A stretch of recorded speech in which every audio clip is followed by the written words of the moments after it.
My name is Rosetta, and I am 24 years old. Right now, I am sitting on the cracked concrete steps of an abandoned gas station somewhere in New Mexico. It is 11 at night. The desert wind cuts through my thin cardigan, like it wants to remind me just how alone I am. I have no money. I have no phone. I do not know a single soul within 800 miles of this place. 3 hours ago, my mother drove away and left me here. She called it a challenge for the useless one. What she did not expect is that this challenge would change everything, but not in the way she hoped. Before I tell you what happened next, I would love to know where you are watching from tonight. Drop your location in the comments below. And if stories about rising from the ashes speak to your heart, hit that like button and subscribe to join this community. Now, let me take you back to where this all began. I grew up in a small town in Ohio, the kind of place where everyone knows your business, and Sunday dinners are a sacred tradition. My family looked perfect from the outside. A nice house with a wraparound porch, 2 cars in the driveway, 3 children who all graduated high school with honors. But behind those clean windows and trimmed hedges, there was a hierarchy that had been established long before I was old enough to understand it. My older sister Diane was the crown jewel. 28 years old, a lawyer at a prestigious firm in Columbus. She had been the valedictorian of her class, the captain of the debate team, the daughter who never disappointed. Every family gathering revolved around her latest achievement. Every conversation somehow circled back to how proud our mother was of her firstborn. Then there was my younger brother Bradley, 21, a medical student at Ohio State. He was the baby, the prince, the one who could do no wrong simply because he was pursuing the noble path of becoming a doctor. My mother would light up whenever she talked about her future physician son. She had already started telling people he would be a surgeon, even though Bradley himself had not decided on a specialty. And then there was me, Rosetta, the middle child, the dreamer, the one who colored outside the lines in a family that valued nothing more than staying within them. My mother, Linda, was 54 years old and had retired early from her career as an elementary school teacher.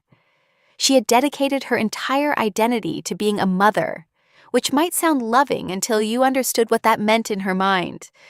Being a mother to her meant controlling every aspect of her children's lives. It meant deciding what success looked like and punishing anyone who dared to define it differently. My father, Richard, was 56, a civil engineer who designed bridges and highways. He was a quiet man, gentle in his own way, but he had long ago learned that peace in our household came at the price of silence. He never contradicted my mother. He never stepped in when her words cut too deep. He would just give me this sad look like he was apologizing without actually saying sorry. From the time I could hold a pencil, I was drawing. I saw the world in colors and shapes that demanded to be captured on paper. While Diane was studying case law and Bradley was memorizing anatomy, I was sketching portraits and designing logos and dreaming of a career where creativity was valued. My mother never saw it that way. I remember being 16 years old and spending 3 weeks working on a painting for Mother's Day. It was a portrait of her garden, the roses she tended so carefully every spring. I thought she would love it. I thought maybe just this once she would see that my art was not a waste of time but a gift. She looked at it for maybe 5 seconds. Then she set it aside and said, "Instead of wasting time on paintings, why do you not study more like Diane?" She got into Harvard Law, you know. I knew. Everyone knew. Diane's Harvard acceptance was mentioned at least once a week in our house. When I was 19, I entered a statewide design competition. I spent months on my submission, a series of illustrations exploring themes of identity and belonging. I won second place. Second place out of over 2,000 entries. I came home with the certificate, my heart pounding with excitement, hoping this would finally be enough. My mother glanced at the certificate. Second place. That is nice, I suppose. But Diane was valedictorian.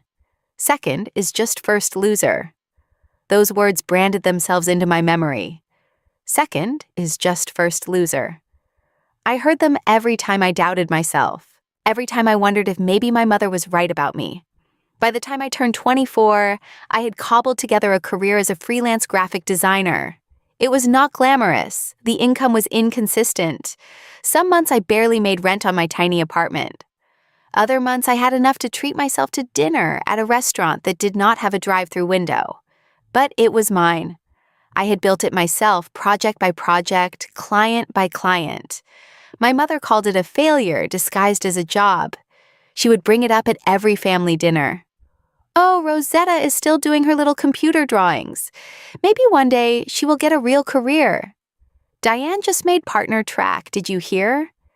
And Bradley got the highest score in his class on the last exam. I learned to eat fast at those dinners. The quicker I finished, the sooner I could escape to my old bedroom and pretend I was anywhere else. My relationship with Diane was distant at best. She had learned early that aligning herself with our mother meant basking in approval, and she wielded that alliance like a weapon. She would chime in during our mother's criticisms, adding her own observations about my life choices. She never missed an opportunity to remind me that I was the disappointment of the family. Bradley was different. He was not cruel, just absent.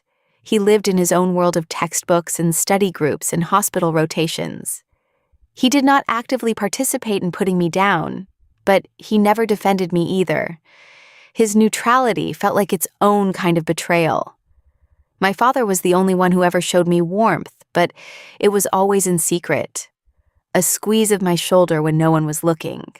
A $20 bill slipped into my hand before I drove back to my apartment. A text message late at night that just said, "I am proud of you, kiddo." But he never said those words out loud where my mother could hear them. His love was conditional on her not knowing about it. I had spent my entire life trying to earn my mother's approval. Every award I won, every client who praised my work, every small victory felt meaningless because she refused to acknowledge any of it. I was the useless one, the dreamer with her head in the clouds, the daughter who would never amount to anything. And then 3 weeks before my 24th birthday, everything changed. I received an email from a design studio in Santa Fe, New Mexico. They had seen my portfolio online. They were impressed by my work. They wanted to offer me a position as a junior designer at their studio. The salary was modest. Nothing compared to what Diane made at her law firm. But it was steady income, doing what I loved at a real company in a city known for its thriving arts community. It was the opportunity I had been dreaming about for years. I accepted immediately. When I told my family at dinner that Sunday, the reaction was exactly what I expected. My mother set down her fork and stared at me like I had announced I was joining a cult. Santa Fe. You are moving to Santa Fe for some art job that probably pays less than a waitress makes. I tried to explain. I told her about the studio, about their clients, about the potential for growth. I told her this was my chance to build a real career in my field. She laughed, not a warm laugh, a cold, dismissive laugh that made my stomach turn. "This is the most ridiculous thing you have ever done, Rosetta, and you have done a lot of ridiculous things. You will fail within 6 months. Mark my words, you will be crawling back home with your tail between your legs begging us to take you in." Diane nodded along, adding that maybe I should have thought more carefully before making such an impulsive decision. Bradley stared at his plate, pretending to be invisible. My father said nothing, but I saw his jaw tighten. I told them I was going whether they approved or not. I told them I had already accepted the offer and put in notice at my apartment. I told them nothing they said would change my mind. The rest of dinner was silent. My mother did not speak to me for the next 2 weeks. And then 3 days before I was supposed to leave for Santa Fe, she knocked on my apartment door with an offer that surprised me more than anything she had ever done. She wanted to drive me to Santa Fe herself. She said she wanted to spend some quality time with me before I moved so far away. She said she knew she had been hard on me and wanted to make amends during the long drive. I should have known better. Every instinct in my body told me this was too good to be true. But despite everything, despite 24 years of criticism and dismissal, some small part of me still wanted to believe my mother loved me, Some small part of me still hoped she could change. So, I said yes. I loaded my suitcases into her car. I climbed into the passenger seat. I let myself hope that maybe this road trip would be the beginning of a new chapter in our relationship. I did not know that my mother had no intention of delivering me to Santa Fe. I did not know she had already decided to teach me one final lesson about what happens to useless daughters who dare to dream. We left Ohio on a Tuesday morning, the sun barely up as we pulled out of my apartment complex parking lot. Everything I owned was packed into 4 suitcases in the trunk, my whole life compressed into luggage and possibility. The first few hours were surprisingly pleasant. My mother asked about the studio, about what kind of projects I would be working on, about where I planned to live. She seemed genuinely interested, and I found myself relaxing into the passenger seat, letting my guard down inch by inch. We stopped for lunch at a small diner in Missouri, one of those places with checkered tablecloths and pies displayed in a glass case by the register. My mother ordered coffee and a club sandwich. I got the daily special meatloaf with mashed potatoes. We talked about her garden, about how she was planning to add a new section for dahlias next spring. While we waited for our food, I pulled out my sketchbook and did a quick drawing of the diner's exterior. The neon sign, the pickup trucks in the parking lot, the way the afternoon light hit the windows. My mother watched me draw, and when I finished, she said something that made my heart skip. "That is really quite good, Rosetta. You have a real eye for detail." I nearly dropped my pencil. I could not remember the last time she had complimented my work. I thanked her, trying not to show how much those words meant to me. We got back on the road after lunch, my mother driving, while I gazed out the window at the changing landscape.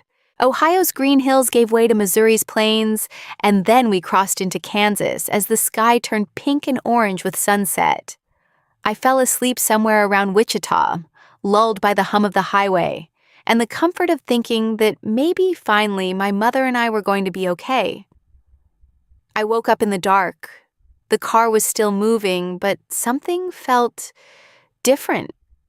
I reached for my phone to check the time, but it was not in my pocket. I searched the seat around me, thinking maybe it had fallen out while I slept. Nothing. "Mom," I said, "have you seen my phone? I cannot find it." She did not look at me. Her eyes stayed fixed on the road ahead. I put it in the trunk for safekeeping. "It is fine." "The trunk? Why would you put my phone in the trunk?" She shrugged. "You were sleeping?" I did not want it to get lost in the car. Something about her tone made my skin prickle. She was too casual, too dismissive. But I told myself I was being paranoid. My mother might be critical and cold, but she would not do anything to actually hurt me. Would she? The next day, everything started to shift. We had crossed into New Mexico, the landscape now dominated by desert and scrub brush and distant mountains. It was beautiful in a harsh, unforgiving way. I had never seen anything like it. But my mother's mood had changed. The warmth from yesterday was gone, replaced by something cold and sharp. She barely spoke, and when she did, her words carried edges.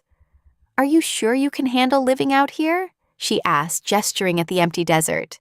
"There is nothing but dirt and snakes. No one to help you when you inevitably fail." I told her I would be fine. Santa Fe was a city, not the middle of nowhere. There would be plenty of people and resources. She laughed that cold laugh again. "You have always overestimated yourself, Rosetta. It is one of your most annoying qualities." I stopped trying to make conversation after that. I stared out the window and counted the miles on the passing signs. 200 miles to Santa Fe, 150 miles, 100 miles. We were so close. I could almost taste my new life.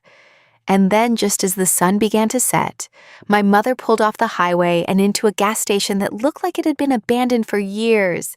The pumps were rusted, the windows were boarded up. There was not another building in sight, just desert stretching in every direction. "Why are we stopping here?" I asked. "I need to use the restroom," she said. "Go ahead and stretch your legs. I will just be a minute."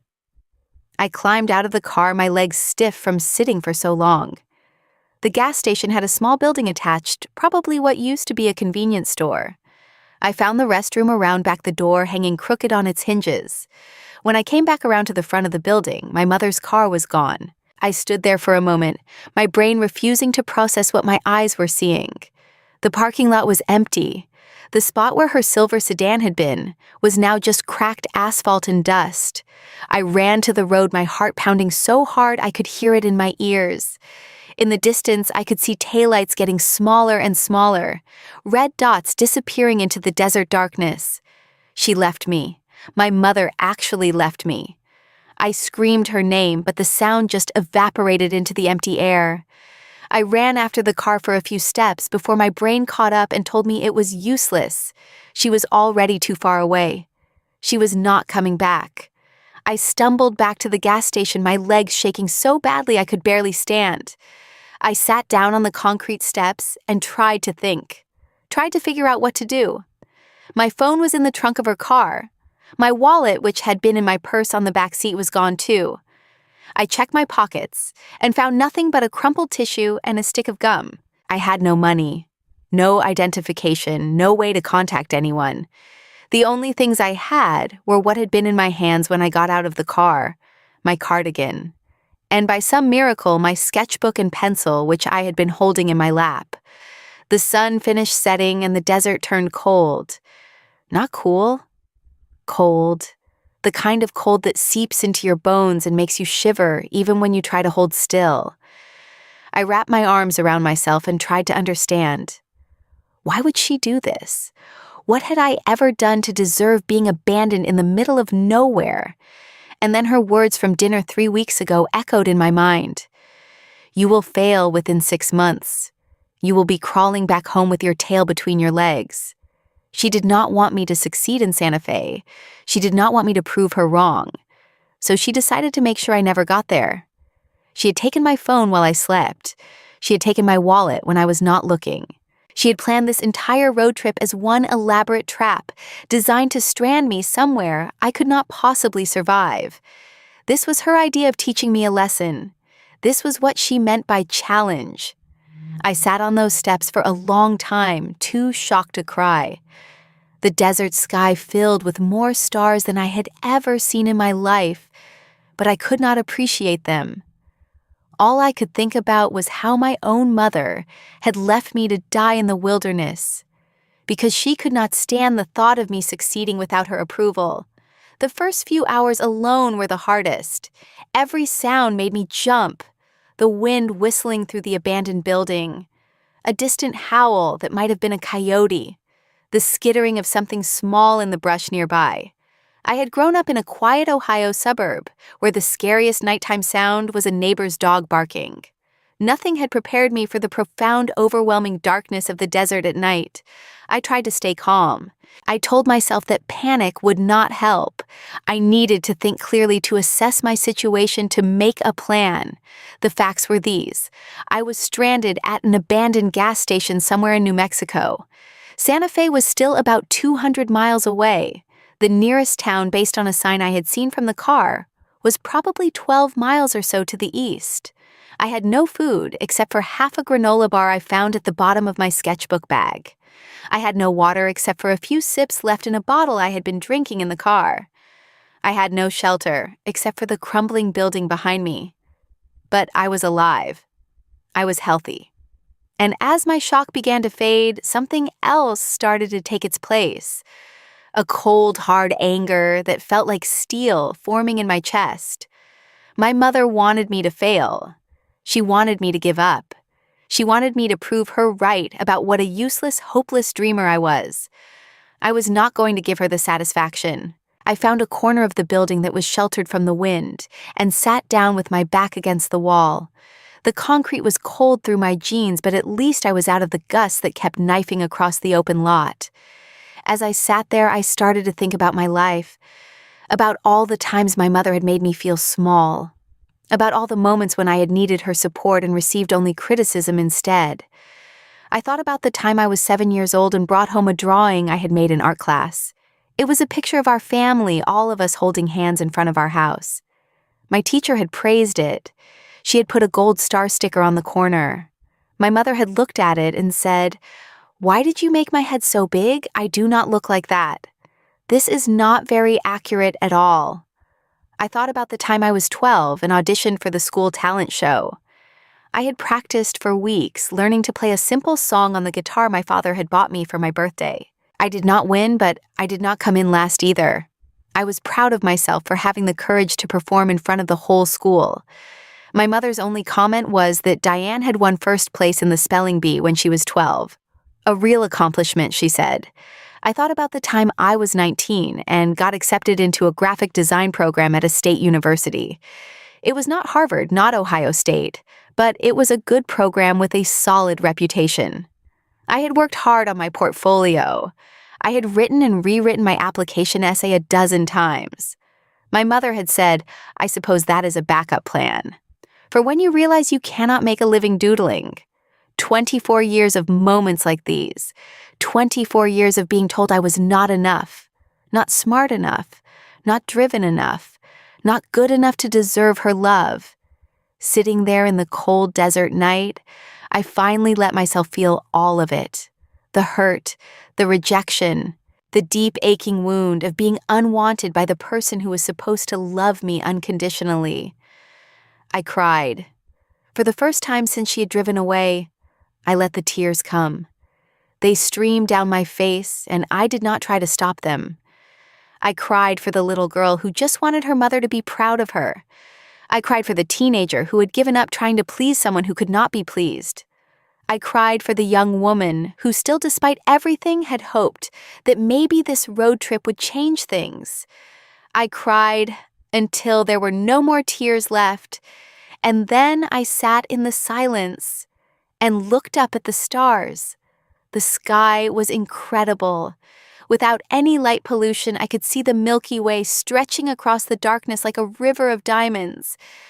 I had never seen anything so beautiful, so vast, so humbling. Something shifted inside me as I stared at that sky. I realized that I was a tiny speck in an enormous universe. My mother's opinion of me, her cruelty, her need to control these things were also tiny specks. They did not have to define me. They did not have to determine my worth. I thought about what she had said when she left me here, a challenge for the useless one. Fine, I would accept her challenge, but I would not fail it. When the sun came up, I would start walking. I would find my way to the nearest town. I would figure out how to get to Santa Fe, and I would build the life I had dreamed of, not to spite her, but because I deserved it. Because I had always deserved it. I did not sleep that night. I sat against that cold wall and watched the stars wheel overhead and felt something new growing in my chest. Determination, resolve, a fierce, quiet strength that I had never known I possessed. My mother thought this desert would break me. She thought the challenge would prove once and for all that I was useless. She was wrong. The sun rose around 5:30, painting the desert in shades of orange and gold.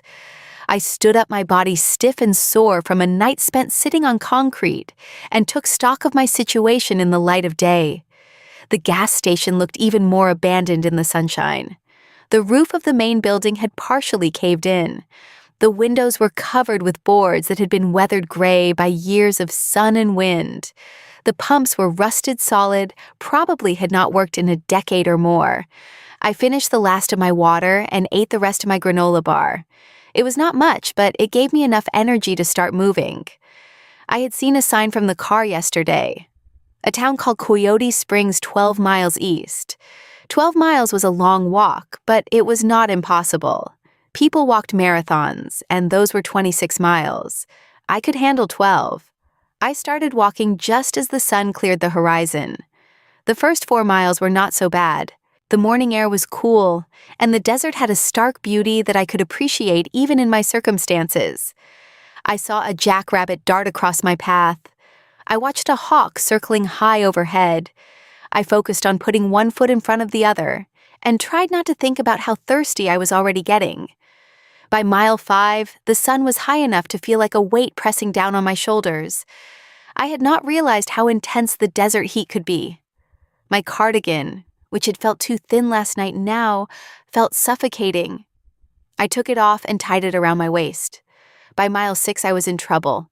My lips were cracked, my head was pounding, my legs felt like they were made of lead instead of muscle and bone. I kept walking because stopping was not an option. Stopping meant dying out here where no one would find me. Stopping meant letting my mother win. I do not know exactly when the truck appeared. One moment I was staggering along the side of the road, my vision starting to blur at the edges. The next moment, I heard the rumble of an engine behind me. I turned around to see an old pickup truck slowing down. It was faded red, probably 20 years old at least, with rust around the wheel wells and a dented tailgate. The driver's window rolled down and a woman peered out at me. She was in her late 60s, maybe early 70s. Silver hair pulled back in a practical ponytail. Face weathered and tan from years in the sun. Eyes that were sharp and assessing, but not unkind.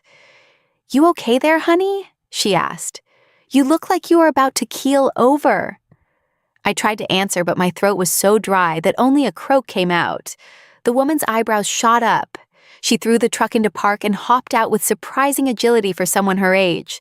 Before I knew what was happening, she had an arm around my shoulders and was guiding me toward the passenger door. "Get in," she said. "It is too hot out here to be walking. I do not know what you are doing out in the middle of nowhere, but we can talk about it after I get some water in you." I did not have the energy to argue. I climbed into the truck, and she handed me a plastic bottle of water from a cooler in the back seat. I drank half of it in one long gulp. "Slow down," she said, climbing back into the driver's seat. "You will make yourself sick." Small sips. I forced myself to slow down. The water was warm, but it tasted like heaven. The woman watched me for a moment, then nodded and put the truck in drive. "My name is Eleanor," she said. "Eleanor Martinez. I run a little diner in Coyote Springs. You want to tell me why you are walking alone through the desert looking like death warmed over?" I told her. Not everything, not all the history and context, but enough. I told her my mother had left me at the gas station. I told her I had no phone and no money. I told her I was trying to get to Santa Fe. Eleanor listened without interrupting. When I finished, she was quiet for a long moment. Then she said, "Your mama left you. Just drove off and left you in the middle of nowhere." I nodded, my eyes stinging with tears. I thought I had already cried out. Eleanor shook her head slowly. "There is a special place in hell for people who hurt their children like that. I am sorry, honey. That should never have happened to you." We drove in silence for a while. The desert scrolled past the windows, beautiful and deadly. I leaned my head against the cool glass and let myself breathe. About 20 minutes later, we pulled into Coyote Springs. It was a tiny town, maybe a few hundred people at most. A main street with a handful of buildings, a post office, a small grocery store, and a diner with a faded sign that read, "Eleanor's Kitchen." Eleanor parked in front of the diner and helped me inside. The air conditioning hit me like a blessing. I sank into a booth near the window, and she disappeared into the back, returning a few minutes later with a plate piled high with eggs and bacon and toast. "Eat," she said. "You need your strength." I ate like I had never seen food before. Eleanor sat across from me, nursing a cup of coffee and watching me with those sharp, kind eyes. When I finally slowed down, she started talking. She told me she had opened this diner 30 years ago with her husband, Miguel. He had passed away a decade ago, and she had kept the place running on her own ever since. It was hard work, she said, but it was her life, and she loved it. Then she told me something that made me set down my fork. "I know what it is like to be left behind," she said quietly. "My own family threw me out when I was 17, said I was too wild, too rebellious. They left me at a bus station in El Paso, with nothing but the clothes on my back." I stared at her. "What did you do?" She smiled, a small, fierce smile. "I survived. I figured it out. I worked every job I could find until I had enough money to start over. And I never looked back." She leaned forward. "Family is not always blood, honey. Sometimes family is the people who find you when you are broken and help you put yourself back together." Sometimes family is strangers who stop their truck on a desert road because they cannot stand to see someone suffering. Her words sank into me like water into parched earth. I felt something loosen in my chest, some tight knot of pain and loneliness that had been there so long I had forgotten it existed. Eleanor let me use the phone behind the counter to call the studio in Santa Fe. My new boss Harper answered on the third ring. I explained what had happened, trying to keep my voice steady. Harper was silent for a moment, then said, "Take whatever time you need. Your position will be here when you are ready. Just get here safely." I thanked her and hung up. Then I sat back down in the booth and put my head in my hands and cried. But these were different tears. Not tears of grief or despair. Tears of relief. Tears of gratitude. Tears for the kindness of strangers who expected nothing in return. That afternoon, I met more of the people who called Coyote Springs home. Marco, the mechanic who ran the garage across the street, came in for his usual late lunch and listened to my story with growing outrage. By the time I finished, he was already pulling out his phone to ask around about anyone heading to Santa Fe. Patty, who owned the small grocery store, stopped by to deliver some supplies to Eleanor and ended up pressing a used but functional cell phone into my hands. "My daughter just upgraded," she said. "This one still works fine. You need it more than it needs to collect dust in my closet." And Luis, a young man in his late 20s who worked as a delivery driver for a restaurant supply company, mentioned that he had a run to Santa Fe the next morning. He could give me a ride if I did not mind leaving early. I could not believe it. These people did not know me. They owed me nothing. And yet here they were offering me everything I needed to continue my journey. That night, Eleanor set me up in a small room behind the diner. It had been Miguel's office once, she said. Now it was just storage, but there was a daybed tucked against one wall, and it was warm and safe. Before I went to sleep, I pulled out my sketchbook and spent an hour drawing Eleanor's portrait. I tried to capture everything about her. The deep lines around her eyes that spoke of hard years and harder laughter. The silver hair that caught the light like spun moonlight. The strength in her jaw and the kindness in her gaze. When I showed it to her the next morning, she touched the paper with trembling fingers. Her eyes filled with tears. "This is the most beautiful thing anyone has ever given me," she said. "You have a gift, Rosetta. Do not ever let anyone tell you otherwise." I hugged her goodbye and climbed into Luis's delivery truck. As we pulled away from Coyote Springs, I looked back at the little diner with the faded sign. Eleanor was standing in the doorway waving.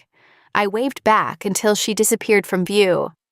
Luis dropped me off in downtown Santa Fe just before noon.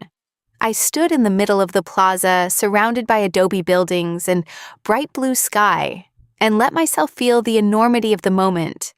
I had made it. Against all odds, despite everything my mother had done to stop me, I was here. The city was beautiful. Terracotta walls and turquoise accents, art galleries and jewelry shops lining narrow streets, the smell of roasting green chilies drifting from a nearby restaurant.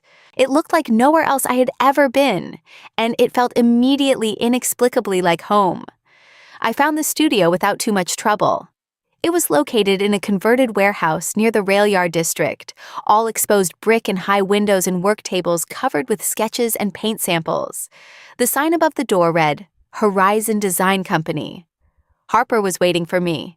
She was about 38 years old, with curly red hair that fell past her shoulders and a bohemian style that made me feel simultaneously underdressed and completely at ease. She took one look at me in my rumpled clothes, still carrying my sketchbook, because it was the only thing I had left, and her expression shifted from curiosity to understanding. "You are Rosetta," she said, "the one who walked through the desert." "Word travels fast," I replied. She smiled. "Small industry, smaller community." She stepped aside to let me in. "I like artists who do not give up when things get hard." Show's character? Over the next few hours, Harper helped me get settled. She advanced me part of my first paycheck so I could find a place to stay. She connected me with a landlord she knew who had a small studio apartment available. Nothing fancy, but clean and affordable. She introduced me to the other designers at the studio and showed me my workstation. By the time the sun set that evening, I had a key to my new apartment, a folder full of first-day orientation materials, and a standing invitation to join the team for Friday happy hours at a bar around the corner. I walked home through the gathering dusk, my feet aching, but my heart light. The apartment was tiny, just one room with a bed pushed against one wall, a small kitchenette, and a bathroom barely big enough to turn around in. But it had a window that faced west, and as I stood there watching the sky turn purple and gold, I could see the mountains in the distance. I was alone. I had almost nothing, and I had never felt more free. The next few weeks passed in a blur of work and settling in. I threw myself into my job determined to prove that Harper's faith in me was justified. My first projects were small: flyers for a local gallery opening, social media graphics for an art fair, a logo revision for a jewelry shop on Canyon Road. But I poured everything I had into each one, and slowly I started to get noticed. Harper began assigning me bigger projects. Clients started asking for me by name. For the first time in my professional life, I felt like I was exactly where I was supposed to be. I also made my first real friend in Santa Fe. Celeste was 26, an illustrator who specialized in whimsical, fantastical images that made me think of fairy tales and fever dreams. She had bright blue hair and a laugh that could be heard across the entire studio. She took one look at me on my first day and decided we were going to be friends. At first, I was wary. I was not used to people wanting to spend time with me without some ulterior motive, but Celeste was relentless in the best possible way. She invited me to lunch. She showed up at my apartment with pizza and movies on Friday nights. She dragged me to art shows and poetry readings and the farmers market on Saturday mornings. Eventually, I stopped resisting and just let myself enjoy it. It felt strange at first having someone who genuinely liked me for who I was. Someone who did not compare me to my siblings. Someone who celebrated my successes instead of dismissing them. Celeste had her own complicated family history. Her parents had divorced when she was young, and she had bounced between them until she was 18 and could finally escape to art school. She understood what it was like to feel unseen. She understood the bone-deep longing for approval that never came. One night, sitting on my tiny balcony with glasses of cheap wine, I told her the whole story.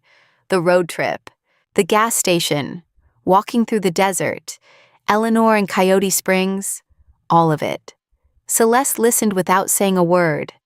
When I finished, she was quiet for a long moment. Then she said, "You know what the best revenge is. What living well." She raised her glass. "Your mother wanted you to fail. Instead, you are here thriving, building a life she never thought you were capable of. Every day you succeed is a day you prove her wrong." I clinked my glass against hers and felt the truth of her words settle into my bones. About 3 weeks after I arrived in Santa Fe, I got my first message from my father. He had somehow found my new phone number, probably through my email. The message was simple. "Are you okay? Where are you? Your mother says you ran off." I stared at the screen for a long time before responding. I typed and deleted several replies before finally settling on the truth. "I am in Santa Fe. I am safe. Mom left me at an abandoned gas station in the desert. I walked to the nearest town and found my own way here." His reply came quickly. "That cannot be right. Your mother said you got scared and asked to be dropped off. She said you changed your mind about the move. I should have been surprised, but I was not. Of course my mother had lied. Of course she had twisted the story to make herself look innocent and me look flighty and unreliable. I told my father the truth. I told him about waking up to find my phone gone, about being left without money or identification, about the 12-mile walk, and Eleanor and the kindness of strangers. He did not respond for a long time. When he finally did, his message was just 3 words. "I am sorry. It was not enough. It would never be enough." But it was more than I had ever gotten from him before. 2 months passed. I settled into my new life. I got promoted from junior designer to regular designer after Harper saw the way clients responded to my work. I started saving money. I adopted a small cactus and named it Spike and managed not to kill it. I felt for the first time in my adult life like I was building something real. And then one evening, I walked out of the studio to find my mother waiting for me on the sidewalk. She looked exactly the same. Same highlighted hair perfectly styled. Same designer sunglasses pushed up on her head. Same pursed lips and disapproving expression that I had been seeing since I was old enough to understand what disapproval meant.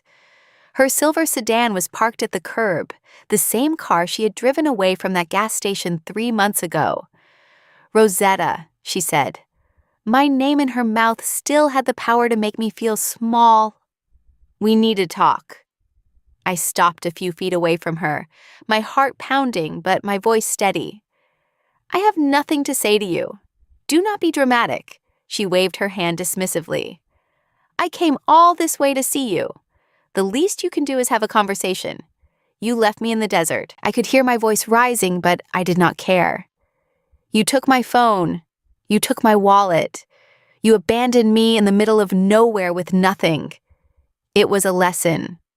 Her tone was patient, like she was explaining something simple to a child who refused to understand. You needed to learn how to take care of yourself. You have always been coddled, always had someone else to fall back on. I was trying to help you grow up. Help me. I laughed, but there was no humor in it. I could have died. I walked 12 miles through the desert with no water. I could have collapsed from heat exhaustion. I could have been attacked by wild animals. You left me there to prove a point. She crossed her arms. And look at you now. You survived. You made it to Santa Fe. You got your little art job. Maybe my method was extreme, but it worked. I stared at her, truly seeing her for the first time. All my life, I had wanted her approval so badly that I had blinded myself to who she really was. Not a loving mother who was just tough because she cared. Not a perfectionist who only wanted the best for her children. She was a woman who needed to control everyone around her. And when she could not control them, she destroyed them. I survived despite you, I said slowly. Not because of you. I made it here because strangers stopped to help me. Because an old woman I had never met fed me and gave me a place to sleep. Because people who owed me nothing showed me more kindness than you ever have. Her expression flickered, but she recovered quickly. Those people do not know you like I do. They do not understand what a dreamer you are, how impractical, how prone to failure. I have watched you make mistake after mistake your entire life. No, I shook my head. You have watched me try things that scared you. You have watched me choose a different path than the one you wanted for me. And instead of supporting me, instead of being proud of me, you have spent 24 years telling me I am worthless. Because if I am worthless, then you are in control. If I believe I cannot succeed without you, then I will never leave. That is absurd. She laughed, but it sounded forced. I am your mother. Everything I have done has been for your own good. Then explain something to me. I took a step closer to her. Dad told me about Aunt Helen. Her face went pale. What about Helen? He told me how you cut her out of your life 25 years ago. How you drove her away because she would not do what you wanted. How she is living in California now, happy and successful with a family of her own. A family that does not include you. My mother's jaw tightened. Helen made her choice. She chose to abandon her family. She chose to stop letting you hurt her. I could feel tears prickling at my eyes, but I refused to let them fall. Just like I am choosing now. I am not going to let you control me anymore. I am not going to spend the rest of my life trying to earn approval that you are never going to give. So what? Her voice was sharp, now defensive. You are just going to throw away your family. Everything we have given you. What have you given me? I asked. Criticism, comparison. 24 years of being told I am not good enough. I spread my arms wide. Look at me, Mom. I have a job I love. I have friends who care about me. I have a life that I built with my own hands without any help from you. And I am happy. For the first time in my life, I am actually happy. She had no response to that. For once in her life, my mother was speechless. I took a deep breath. I do not hate you. I thought I would, but I do not. I feel sorry for you. You are so afraid of losing control that you push away everyone who loves you. Aunt Helen, Dad, me. One day you are going to wake up and realize you are completely alone, and it will be no one's fault but your own. I turned and started walking away. Rosetta. Her voice cracked. Rosetta, come back here. We are not finished. I stopped but did not turn around. We are finished. If you ever want to have a relationship with me, it will be on my terms. You will treat me with respect. You will acknowledge that what you did was wrong, and you will stop trying to make me feel small. Those are my conditions. Take them or leave them. I started walking again. She called my name twice more, but I did not look back. I walked all the way to my little apartment, climbed the stairs, and locked the door behind me. Then I sank down onto my bed and let the tears come. But they were not tears of sadness. They were tears of release. For 24 years, I had carried the weight of my mother's disapproval like a stone around my neck. In that moment, standing on that sidewalk, I had finally set it down. I did not know if she would ever accept my conditions. I did not know if we would ever have a real relationship. But I knew with absolute certainty that I was done being her victim. The weeks that followed my confrontation with my mother were not easy. I went through waves of grief, anger, relief, and everything in between. Some days I woke up feeling lighter than air. Other days, the weight of everything pressed down on me until I could barely get out of bed. But I kept going. I showed up at work. I spent time with Celeste. I called Eleanor every Sunday just to check in and hear her voice. I let myself feel whatever I was feeling without trying to push it away. Harper noticed the change in me. She did not pry, but she started giving me more challenging projects, more responsibility. She told me one day that she saw leadership potential in me, that she was thinking about promoting me to lead the studio's newest initiative. I threw myself into my work with a new sense of purpose. Art had always been my escape, my solace, my way of making sense of a world that often did not make sense. Now it became my declaration. Every logo I designed, every layout I created, every color I chose, was proof that I was more than my mother's limited vision of me.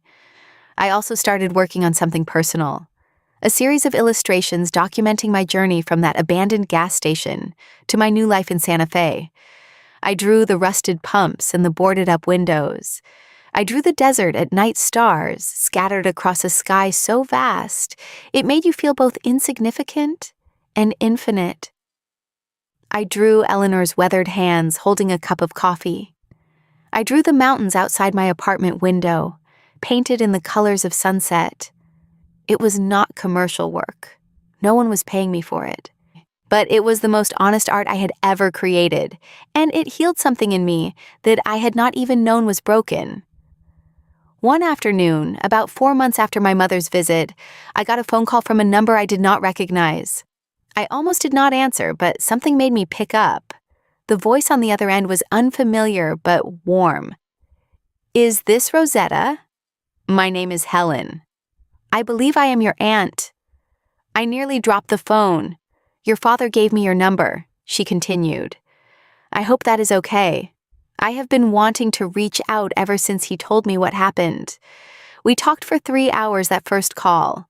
Aunt Helen was everything I had imagined and more. She was an architect in San Francisco, successful and happy, married to a wonderful man named David, with 2 teenage kids who were apparently very curious about their mystery cousin. She told me about her own experience with my mother, how Linda had tried to control her life and had cut her off completely when she refused to comply. "Walking away from my sister was the hardest thing I ever did," she said, "but it was also the best thing. Some people cannot love without controlling. They do not understand that love is supposed to set you free, not cage you in. I told her about my journey, about the gas station in the desert and the strangers who saved me, about standing up to my mother and finally breaking free. When I finished, she was quiet for a moment. Then she said, "I wish I could have been there for you growing up. I wish I could have shown you that there was another way. But I am here now, and I am not going anywhere." We started talking every week after that, sometimes about heavy things, sometimes about nothing at all. She sent me pictures of my cousins. I sent her some of my designs. Slowly, we built a relationship out of the ruins of what our family could have been. A year after I arrived in Santa Fe, Harper made me lead designer. It came with a raise, a bigger workspace, and the responsibility of managing a small team of my own. I cried in the bathroom for 10 minutes after she told me, overwhelmed by how far I had come from the girl who could not even get her mother to look at her drawings. That same month, I got a gallery showing. A small space downtown had seen some of my personal work posted on social media and reached out asking if I would be interested in displaying my desert series. I said yes before I even finished reading the email. The opening night was magical. Celeste helped me hang the pieces. Harper and the whole studio team came out to support me. Luis drove up from Coyote Springs with Marco and Patty. And Eleanor, 70 years old, and not a fan of long drives, made the trip with her niece behind the wheel. She stood in front of her portrait for a long time, not saying anything. When she finally turned to me, her eyes were wet. "You captured me," she said softly. "Not just what I look like, who I am. That is a rare gift, Rosetta." I hugged her so tight I was afraid I might break her. "You saved me," I whispered. "I would not be here without you." She pulled back and cupped my face in her weathered hands. "I just gave you a ride and a meal. You saved yourself, honey. Never forget that." I sold 3 pieces that night. One of them was a painting of the gas station at night, stars wheeling overhead. A woman I had never met before bought it, telling me it made her feel hopeful somehow. Like even the darkest places could be beautiful if you looked at them the right way. I thought about that for a long time afterward, about darkness and beauty and the strange alchemy that turns pain into art, about how the worst night of my life had somehow become the foundation for everything good that came after. My mother never accepted my conditions. She called once about 6 months after her visit to tell me that she and my father were separating. She blamed me, of course, said my rebellion had torn the family apart. I listened without responding, then told her I was sorry she was hurting, but that her choices were her own responsibility. She hung up on me, and we have not spoken since. My father and I have a better relationship now. He calls every few weeks, and we talk about everything and nothing. He apologized for not protecting me when I was young. He admitted he had been afraid of my mother, had let his fear make him passive. It does not erase the past, but it helps. Diane reached out once, a stilted email asking how I was doing. I replied politely but briefly. We are not close and probably never will be, but we are not enemies either. Just strangers who happen to share some DNA. Bradley sent me a congratulations card when he saw my gallery showing on social media. It had a cat on the front and a gift card inside. It was awkward and impersonal, but it was something. I have built my family now piece by piece. Eleanor and Celeste and Harper. Aunt Helen and her wonderful kids. Luis and Marco and Patty back in Coyote Springs. A community of artists and dreamers and misfits who understand what it means to be underestimated. Sometimes I think about that girl sitting on the steps of an abandoned gas station alone in the dark, abandoned by the person who was supposed to love her most. I think about how scared she was, how lost, how close she came to giving up. I want to go back and tell her that it gets better, that the desert is not the end, but the beginning, that sometimes the people who break you are giving you the greatest gift of all, even if they do not mean to. They are showing you that you do not need them. They are setting you free. My mother left me stranded in another state as a challenge. She wanted me to fail. She wanted me to come crawling back broken and defeated, ready to accept that I was useless without her. Instead, I walked through the desert and found my way home. Not to Ohio, not to her, home to myself. And that is a victory she will never be able to take from me. So if you are out there watching this, and you have someone in your life who makes you feel small, if there is a voice in your head that sounds like a parent or a partner or a friend telling you that you are not enough, I want you to know something. You are enough. You have always been enough. And sometimes the bravest thing you can do is walk away from the people who refuse to see it. Let me know in the comments. Have you ever had to walk away from someone you love to save yourself? What helped you find your strength? I would love to hear your stories. If this video resonated with you, please hit that like button. Subscribe if you want to see more stories like this one, and share this with someone who might need to hear it today. Thank you so much for watching. Thank you for being here. Thank you for listening to my story. I hope wherever you are, you know that you are worthy of love, real love, the kind that lifts you up instead of tearing you down. Take care of yourself, and remember the desert is not the end. Sometimes it is exactly where you need to be to find your way home.